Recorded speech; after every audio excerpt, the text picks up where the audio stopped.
Hi guys, welcome to Iconic Reviews. ఈరోజు మన topic వచ్చేసి movie review of Eagle, acted by Ravi Teja garu and Anupama Parameswaran. ఈ movie run time వచ్చేసి 2 hours 38 minutes. ఈ movie Telugu and హిందీలో రిలీజ్ అయింది. తెలుగులో ఈగల్ అండ్ సహదేవ్ అని హిందీలో రిలీజ్ అయింది. ఈ మూవీ ఫ్యామిలీ ఆడియన్స్కి నచ్చే అవకాశం ఉంది, కానీ వైలెన్స్ ఎక్కువ ఉంటుంది. ఈ మూవీ స్టోరీ లైన్ వచ్చేసి ఆంధ్రప్రదేశ్ అడవి పత్రిని పండించేందుకు హెల్ప్ చేస్తున్న వ్యక్తి ఎవరు అని తెలుసుకోవడానికి జర్నలిస్ట్ అనుపమ పరమేశ్వరన్ ఆర్టికల్ పేపర్లో రాస్తుంది. ఆ ఆర్టికల్ ఇంటెలిజెన్స్ వారు చూస్తారు. ఆ వార్తను చూసి ఇంటెలిజెన్స్ బ్యూరో వారు రంగంలోకి దిగుతారు. అసలు ఇంటెలిజెన్స్ వారు అంటే అతను ఎంత పెద్ద ఇంటర్నేషనల్ క్రిమినల్, ఎవరు, అతని ఫ్లాష్ బ్యాక్ ఏంటి అనేది స్టోరీ. ఈ మూవీ ప్లస్ పాయింట్స్ వచ్చేసి వెపన్స్ స్ట్రాంగ్ హ్యాండ్లో పడితే ఎంత వినాశనం క్రియేట్ అవుతుంది అనేది యూనిక్గా అనిపిస్తుంది. ఫస్ట్ హాఫ్ కంటే సెకండ్ హాఫ్ బాగా ఉంటుంది.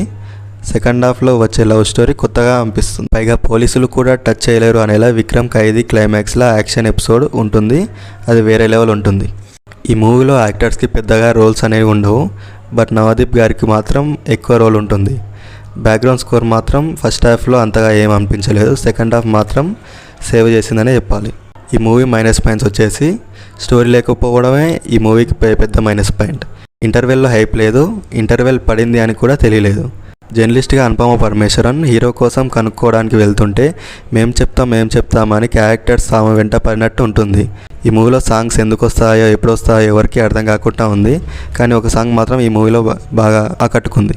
ఈ మూవీలో స్టోరీ అంటే పెద్దగా ఏం లేదు. యాక్షన్ సీన్స్ ఇష్టపడేవారు ఈ మూవీ ఒకసారి చూడొచ్చు, 1 time వాచబుల్. ఈ మూవీకి నేను ఇచ్చే rating 2.5. Thanks for watching, have a nice day. ఈ వీడియో కనుక మీకు నచ్చినట్టయితే please like, share and comment. Subscribe my channel.